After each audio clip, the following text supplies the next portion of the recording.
Hi, loves. Forgive me. I'm a mess. I'm still recovering from my surgery and it hurts. But I thought about a story that I think might bring God some glory, so I thought I'd share. But it's kind of hairy too, and it was kind of scary.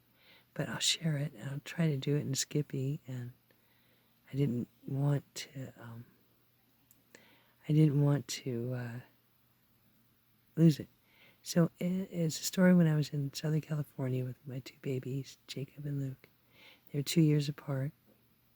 And Jacob just got out of the hospital from open heart surgery and survived that by the grace of God, really. It was a long journey. I was homeless with my kids. I had a little Pinto, a little red Pinto station wagon, and that smoked to it like a sieve. And I was, homeless with the kids then. And my family wouldn't help me. And anyway, besides the story. And I got kicked out of this homeless shelter, and they arrested Jeff for some reason. I never really knew why. It was supposed to be a warrant he didn't really have or something. And I had no money. I had no place, and I had a double stroller with my babies. And Jacob just got out of heart surgery, and Lucas went in to have his whole upper face reconstructed when he was just 2 years old. 2 weeks after Jacob just got out from recovery and a few months in from open heart surgery. And they, had Lucas's lips sewn together at 2 years old.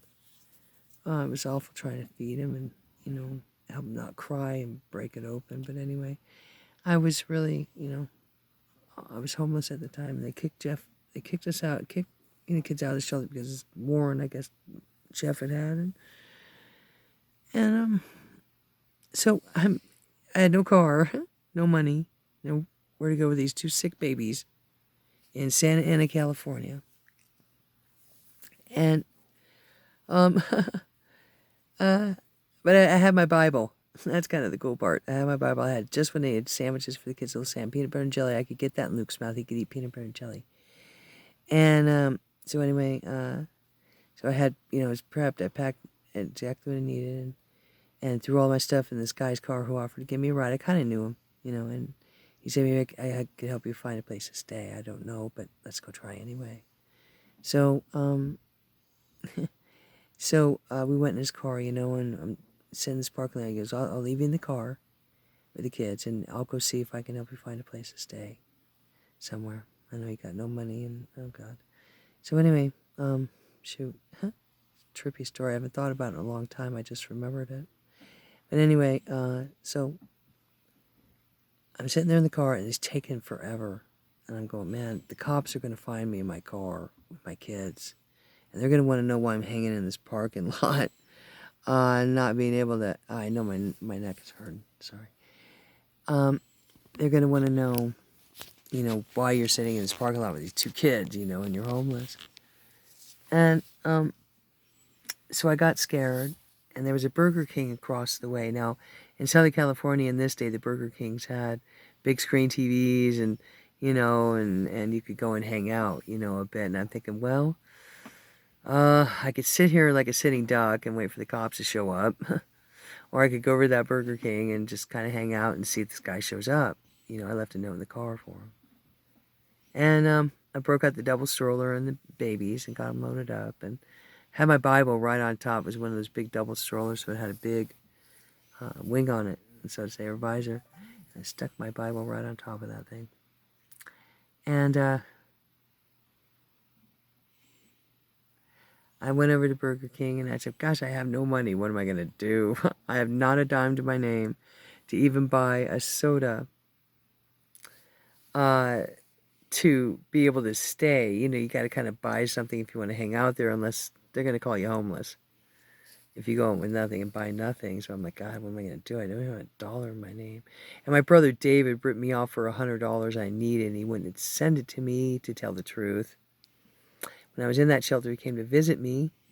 He says, well, I'm not sure if my tire's going to make it. We lend me $100 in case my tire blows. So I got, I had money to replace my tire because I'm broke now that I came down to visit you.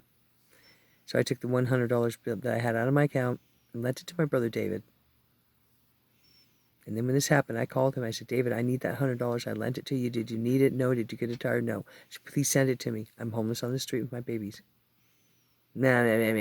I'm telling you the truth. I'm sorry if that hurts David's feelings, but I gotta say, it's a memory. I didn't even remember that till now. I'm flashing back. It's not fun. Anyway, so I'm sitting in, and so I sad left the kids and get walking over to Burger King. Right, I got to do something, and inspiration was calling me. So put my Bible on the top of the stroller and just took off. Started walking. It's only across the street, so I'm headed over there, and I'm thinking how I'm gonna get $1. If I could just ask somebody for $1, I could buy a soda and I could hang out there for a while, and maybe watch the game on the big screen. And so I'm walking there, and there's these two guys coming out. I'd say, in their 40s, something like that. And so I thought, hey, I'll ask these guys who are coming out, maybe I'll get $1 going in. That'd be great. So I said, sir, is there a chance you have $1 so I could get something to drink inside, do you think, please? And I could see he shifted down and saw my Bible on the top of my stroller. And he said, you see that trash can over there? I said, yeah. He said, go get a cup out of that trash can. Or can, or whatever you can, ma'am. And you go in the bathroom and you fill it up with water and get yourself a drink.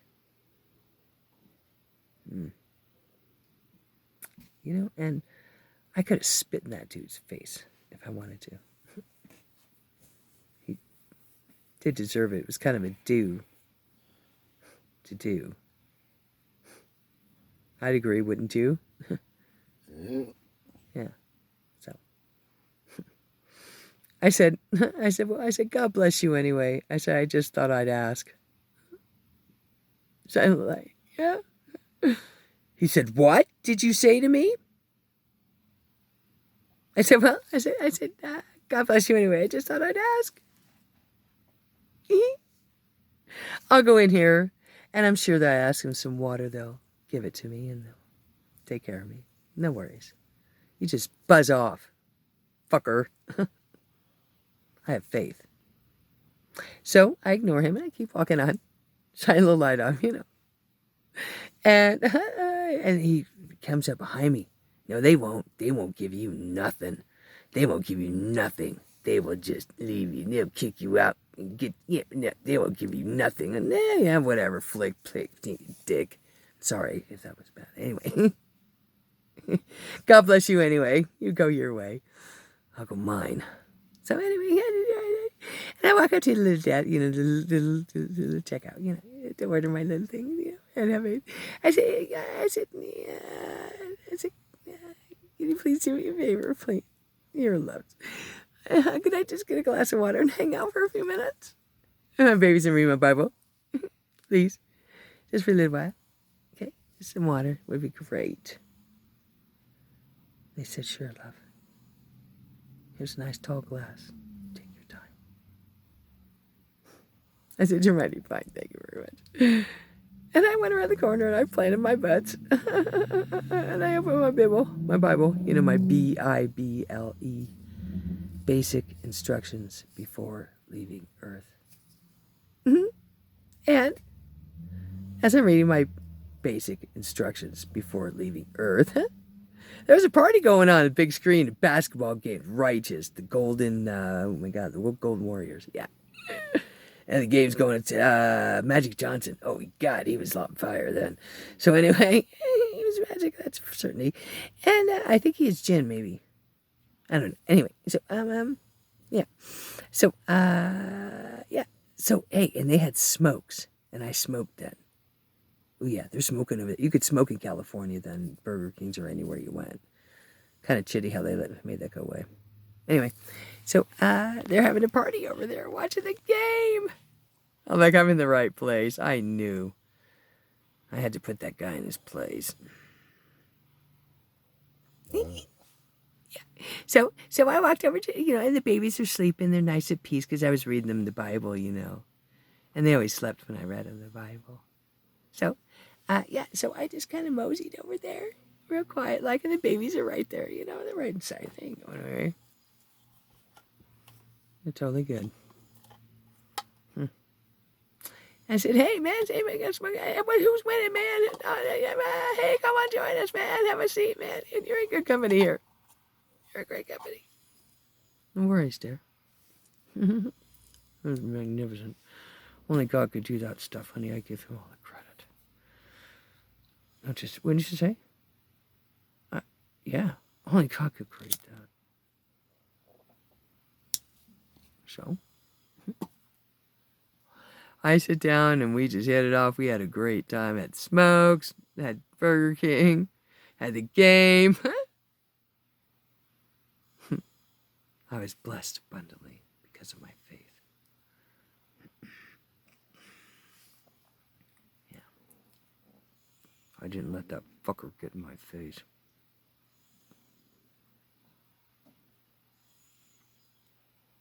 Ooh, boy, that's going to be a sight when I rewind.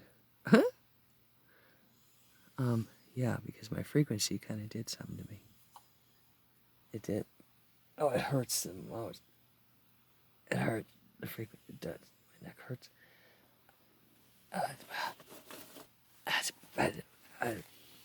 Owie, owie, owie.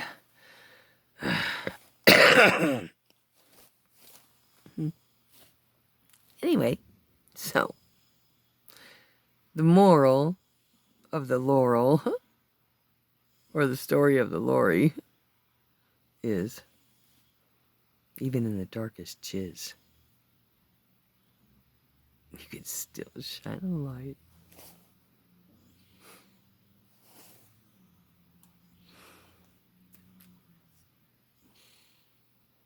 Not give in to the whiz.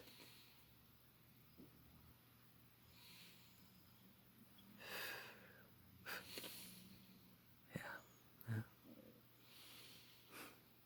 That was just one of many. One of many.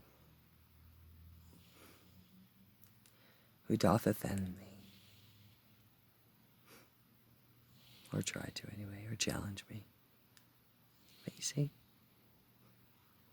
I always come back to them. I didn't do nothing. And that's the hard part, loves. Coming up on 13. In a new way, a new way, a new way today. How not to be do-a. Don't break the 13th commandment. Please, don't be do-a.